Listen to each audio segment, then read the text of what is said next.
જૂનાગઢ જિલ્લા પંચાયતની સાસણ બેઠક પર ભાજપમાં બંગાણ નિર્મળાબેન બુસાને તેમના પુત્ર જોલિપ બુસા કોંગ્રેસમાં જોડાયા।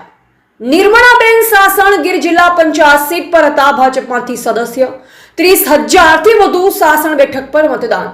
ઓબીસી અને પટેલ મતદાતાઓનું સાસણ બેઠક પર છે પ્રભુત્વ। હાલ ભાજપ પર વાલા દવલાની નીતિ કરતા હોવાના આક્ષેપો સાથે કોંગ્રેસનો ખેસ કર્યો છે ધારણ। એવા અલ્પેશ કગરાણા, જૂનાગઢ।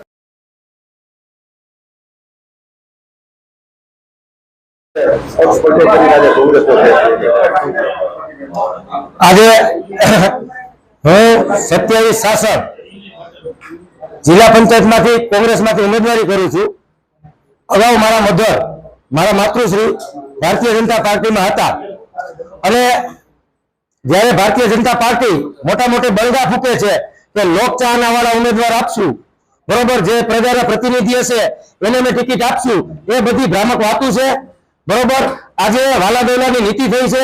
ભારતીય જનતા પાર્ટીના ધારાસભ્યોના જે વાલા છે એને ટિકિટ મળી છે, એટલે હું ભારતીય જનતા પાર્ટીમાંથી તમામ પ્રાથમિક સભ્ય પદેથી, સક્રિય સભ્ય પદેથી તમામ હોદ્દા પરથી રાજીનામું આપી અને રાષ્ટ્રીય કોંગ્રેસમાં હું આ જોડાણ કરું છું અને હું લોકોને વિશ્વાસ આપું છું કે કોંગ્રેસની સીટ 27 સાસણ જરૂર લઈ આવીને આપીશ।